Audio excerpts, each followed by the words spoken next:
السلام علیکم ورحمۃ اللہ وبرکاتہ۔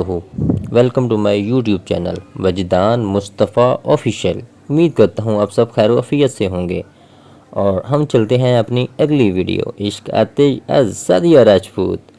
ہماری لاسٹ لائن، تانیہ کو اپنی طرف متوجہ ہوتے دیکھ کر وہ لمبے لمبے ڈگ پڑتا اس کی طرف آ گیا، پھر ایک ہاتھ ٹیبل پر رکھ کر جھکتے ہوئے بولا، آپ کو ابھی اور اسی وقت ہمارے ساتھ چلنا ہوگا۔ اس کی بات سن کر تانیہ دلچسپی سے مسکرائی اور ہاتھ ٹھوڑی کے نیچے رکھ کر وہ ٹیبل پر آگی ہوئی اسی کے انداز میں بولی، اور اگر میں نہ جاؤں تو میں آپ کو زبردستی کندھوں پر اٹھا کر لے جاؤں گا۔ واقعی؟ تانیہ مرعوب ہوئے بغیر اطمینان سے بولی، آزما لیں۔ ادھر اس کے اطمینان میں بھی کوئی فرق نہیں آیا۔ تو ٹھیک ہے۔ تانیہ نے اپنی سیٹ پر پیچھے ہوتے ہوئے مسکراہٹ دبائی، اٹھا کر لے جاؤ گے؟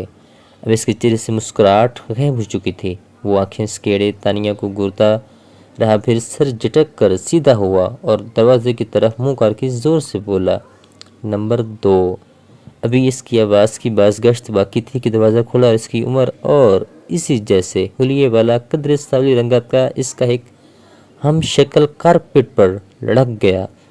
فرش پر پڑے لڑکے نے اپنے گوگلز کارپیٹ سے اٹھائے اور گھٹنوں پر سے پینٹ جھاڑ کر اٹھ کھڑا ہوا۔ عمیر کے بچے، تمہیں کتنی دفعہ منع کیا ہے مجھے نمبر 2 نہ کہا کرو۔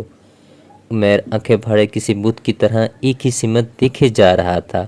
اب یہ اسٹیچو بنے کیوں کھڑے ہو؟ اس نے ٹوکا، پھر خود بھی مڑ کر دیکھا تو فوراً ہی اسے اپنے فرش نشین ہونے کی وجہ سمجھ آ گئی۔ مارے گئے، ایک دم اس کے منہ سے نکلا۔ عمیر نے پیچھے سے اس کے کندھے پہ ہاتھ مارا۔ بھاگ عزیر! دونوں بھاگ کر تانیہ کی چیئر کے پیچھے جا چھپے، جو دونوں ہاتھ منہ پر رکھے ہنسی روکنے کی کوشش میں لوٹ پھوٹ ہو رہی تھی۔ باہر نکلو تم دونوں! دروازے کے ہینڈل پر ہاتھ رکھ کر کھڑے نور خدا غصے سے بولے تو وہ دونوں لٹکے ہوئے چہروں کے ساتھ سامنے آ گئے۔ ان دونوں کو پارکنگ میں دیکھ کر ہی میں سمجھ گیا تھا کہ یہ سیدھے تمہارے پاس ہی آئیں گے۔ عمیر تو اندر تھا، پر تمہیں پتہ ہے عزیر کیا کر رہا تھا؟ یہ صاحبزادے گھٹنوں کے بال بیٹھے کی ہول سے تمہارے کمرے میں جھانک رہے تھے۔ دیکھو ذرا ان دونوں کی حرکتیں۔ ہر چند کی تانیہ کو معلوم تھا ان کا غصہ مصنوعی ہے، پر اپنے بھائیوں کے اترے چہرے دیکھ کر کہا، جانے دینا پاپا، بچے ہیں۔ مگر بیٹوں کی ردی ہوتی ہے۔ حالت انہیں اتنا محفوظ کر رہی تھی کہ وہ مزید کھنچائی کرنے کے انداز میں بولے، پہلے پوچھو ان سے یہ دونوں یہاں کیا کارنامہ کرنے آئے تھے؟ عزیر جلدی سے بولا، ہم کارنامہ کرنے نہیں آئے پاپا، ہم تو آپی سے ملنے آئے تھے۔ صبح ناشتے پر ان سے ملاقات نہیں ہوئی، اس لیے دل بے چین سا تھا۔ پھر کالج سے واپس آ کر ہم نے سوچا آپی سے آفس جا کر مل لیتے ہیں۔ بولنا عمیر!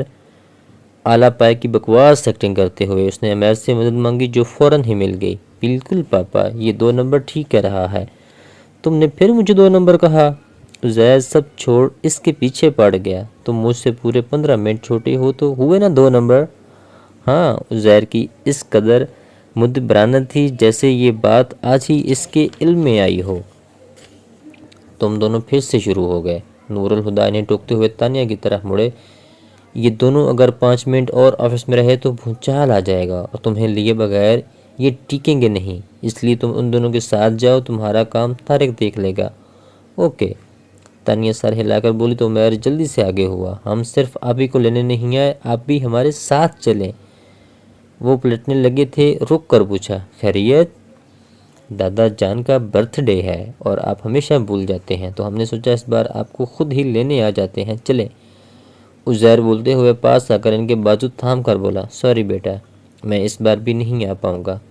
ایک پل میں ان کے چہرے کے عضلات تن گئے۔ عمیر کو بہت برا لگا تھا۔ کیوں؟ میری فورن ڈیلیگیشن کے ساتھ میٹنگ ہے، میں کیسے آ سکتا ہوں؟ عزیر بچوں کی طرح منہ پھلا کر بولا، میٹنگ کینسل کر دیں۔ انہوں نے بھی بچوں کی طرح عزیر کو پچکارا، سمجھا کرو بیٹا، میٹنگ کینسل نہیں ہو سکتی۔ تو پھر آپ نے آج کے دن میٹنگ رکھی ہی کیوں؟ جبکہ پتہ ہے 29 نومبر کو دادا جان کا برتھ ڈے ہوتا ہے اور ہم سب مناتے بھی ہیں۔ اس سے پہلے کہ نور اللہ اسے بہلانے کو کچھ اور بولتے، تانیہ نے کہا، جانے دو عزیر، پاپا نہیں آئیں گے، میٹنگ واقعی بہت اہم ہے۔ نور اللہ نے اس کی بات پر چونک کر اسے دیکھا۔ وہ جانتے تھے کہ تانیہ جانتی ہے وہ جس فارن ڈیلیگیشن کی بات کر رہے ہیں وہ کل دوپہر کو واپس جا چکا تھا، اور اسی بات نے انہیں چونکا دیا تھا۔ پھر انہوں نے تانیہ کا چہرہ دیکھا تو سمجھ گئے کہ اس نے جو کچھ بھی کہا ہے ان کا بھرم رکھنے کے لیے نہیں کہا، بلکہ وہ ان پر جتا رہی ہے۔ وہ شرمندہ ہو گئے اور ایسا پہلی بار نہیں ہوا تھا۔ اور ہم ملتے ہیں انشاءاللہ اپنی اگلی ویڈیو ایپیسوڈ نمبر 7۔ تب تک کے لیے اللہ پاک کی امان۔ اور آپ نے ابھی تک میرا YouTube channel Wajdan Mustafa official subscribe نہیں کیا تو ضرور کریے گا۔ یہاں پہ آپ کو انشاءاللہ ہر ناول کی الگ سے پلے لسٹ ملے گی۔ جزاک اللہ۔